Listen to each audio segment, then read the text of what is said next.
تو چلیے آج ہم حج اور عمرہ کی اہم اصطلاحات کے ایک روحانی سفر پر نکلتے ہیں۔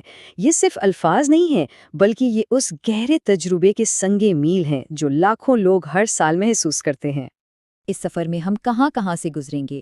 سب سے پہلے تو حج اور عمرہ کا تعارف دیکھیں گے، پھر احرام باندھنے کی روحانی اہمیت کو سمجھیں گے، اس کے بعد طواف اور سعی جیسے مرکزی مناسک پر بات کریں گے، پھر حج کے خاص دنوں کے سفر کا جائزہ لیں گے، آخری رسومات کو جانیں گے اور آخر میں حج کی مختلف اقسام پر بات کر کے اس گفتگو کو مکمل کریں گے۔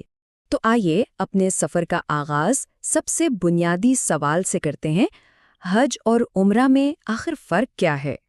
دیکھیں عمرہ، جسے لوگ اکثر چھوٹا حج بھی کہتے ہیں، اس کی خوبی یہ ہے کہ اسے سال میں کسی بھی وقت ادا کیا جا سکتا ہے۔ اس میں بنیادی طور پر احرام باندھ کر طواف اور سعی کے ارکان شامل ہیں، لیکن حج کا معاملہ اس سے بالکل الگ ہے۔ یہ اسلام کا ایک لازمی رکن ہے جو صرف ذوالحجہ کے مخصوص دنوں میں ہی ہو سکتا ہے۔ یہ ایک لمبی اور کئی دنوں پر محیط عبادت ہے جس میں عرفات کے میدان میں ٹھہرنا یعنی وقوف ایک لازمی جز ہے۔ اچھا، تو یہ روحانی سفر شروع کہاں سے ہوتا ہے؟ اس کے لیے ایک مخصوص جگہ ہے جسے میقات کہتے ہیں۔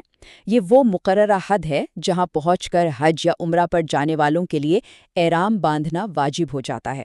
یوں سمجھ لیں کہ یہ روحانی دنیا میں داخل ہونے کا ایک دروازہ ہے۔ میقات کی بات ہو گئی، اب آتے ہیں احرام کی طرف، جو دراصل روحانی پاکیزگی کی ایک حالت میں داخل ہونے کا نام ہے۔ جو لوگ میقات کی حدود سے باہر سے آتے ہیں ان کو آفاقی کہا جاتا ہے، اور ان کے لیے یہ بات اہم ہے کہ وہ دنیا کے کس حصے سے آ رہے ہیں، کیونکہ ہر سمت کے لیے الگ میقات مقرر ہے۔ مثال کے طور پر مدینہ سے آنے والے ذوالحلیفہ سے احرام باندھتے ہیں، جبکہ پاکستان، ہندوستان اور یمن جیسے علاقوں سے آنے والوں کے لیے یہ مقام یلملم ہے۔ تو جیسے ہی کوئی عازم حج یا عمرہ میقات کی حد پار کر کے نیت کر لیتا ہے، وہ فوراً محرم بن جاتا ہے، یعنی وہ شخص احرام کی حالت میں داخل ہو گیا ہے۔ مردوں کے لیے اس حالت کی پہچان ایک خاص سفید لباس ہے، اور سب کے لیے اس کی پہچان ایک مخصوص دعا کا ورد ہے جسے تلبیہ کہتے ہیں۔ یہی وہ کلمات ہیں جو ہر محرم کی زبان پر جاری رہتے ہیں۔ لبیک اللہم لبیک، یہ الفاظ اللہ کے حضور اپنی حاضری، اپنی بندگی اور اپنی تیاری کا اعلان ہے۔ چلیے اب مکہ مکرمہ کے اندر داخل ہوتے ہیں اور بات کرتے ہیں ان مرکزی عبادات کی جو ہیں طواف اور سعی۔ طواف، یہ لفظ سنتے ہی بیت اللہ کا منظر آنکھوں میں آ جاتا ہے نا؟ اس کا مطلب ہے کعبہ کے گرد 7 چکر لگانا، اور یہ چکر گھڑی کی سوئیوں کی مخالف سمت میں لگائے جاتے ہیں۔ سوچنے کی بات ہے، گویا ہر حاجی پوری کائنات کے ساتھ ہم آہنگ ہو کر اللہ کی وحدانیت کے مرکز کے گرد گھوم رہا ہے۔ اور ہاں، یہ 7 چکر پورے کرنا ضروری ہیں۔ ہر ایک چکر کو شوط کہتے ہیں۔ 7 شوط مل کر ایک طواف مکمل کرتے ہیں۔ اچھا، طواف کے دوران بھی کچھ خاص کام ہیں۔ پہلا ہے استعلام، یعنی حجر اسود کو بوسہ دینا، چھونا یا اس کی طرف اشارہ کرنا۔ پھر مردوں کے لیے ایک عمل ہے رمل، جس میں وہ پہلے 3 چکروں میں تھوڑا تیز اور شانے ہلا کر چلتے ہیں۔ اسی طرح استباح ہے، جس میں مرد اپنی چادر دائیں بغل کے نیچے سے نکال کر بائیں کندھے پر ڈال لیتے ہیں، جس سے دایاں کندھا کھلا رہتا ہے۔ طواف کے بعد آتی ہے سعی۔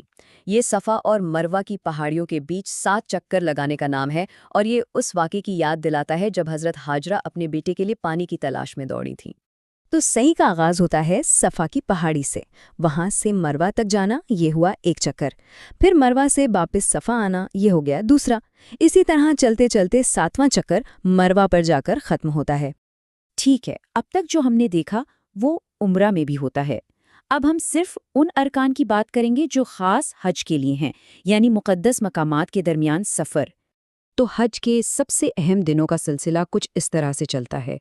8 ذی الحجہ کو سب حاجی منہ کا رخ کرتے ہیں، جسے خیموں کا شہر بھی کہتے ہیں۔ پھر آتا ہے 9 ذی الحجہ، یوم عرفہ، یعنی حج کا دن۔ یہ حج کا عروج ہے، جب تمام حاجی میدان عرفات میں جمع ہو کر اللہ سے دعا اور مغفرت طلب کرتے ہیں۔ اسی رات وہ مزدلفہ کے کھلے آسمان تلے ٹھہرتے ہیں، اور پھر 10ویں سے 13ویں ذی الحجہ تک آخری مناسک ادا کرنے منی واپس آ جاتے ہیں۔ ان تمام مناسک میں سب سے اہم ہے وقوف۔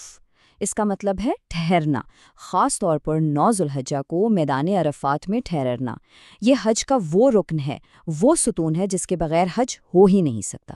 عرفات اور مزدلفہ کے بعد اب ہم حج کے آخری مرحلے کی طرف بڑھتے ہیں، جس میں منا میں کچھ اہم کام انجام دیے جاتے ہیں۔ ان میں سے ایک ہے رمی۔ منا میں 3 ستون ہیں جن کو جمرات کہتے ہیں۔ ان پر کنکریاں مارنے کا عمل ہے۔ یہ ایک علامت ہے شیطان کو رد کرنے کی، برائی سے نفرت کی۔ رمی اور قربانی کے بعد حاجی اب احرام کی حالت سے باہر آ سکتے ہیں۔ اس کے لیے 2 آپشنز ہیں، ایک ہے حلق یعنی پورا سر منڈوانا، اور دوسرا ہے قصر یعنی بالوں کو تھوڑا سا کٹوانا یا چھوٹا کروانا۔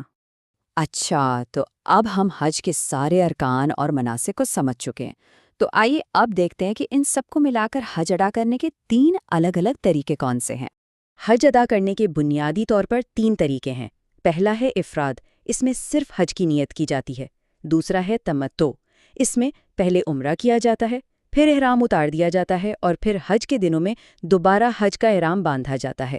اور تیسرا ہے قران، جس میں ایک ہی احرام میں حج اور عمرہ دونوں کی نیت کی جاتی ہے اور حاجی آخر تک احرام میں ہی رہتا ہے۔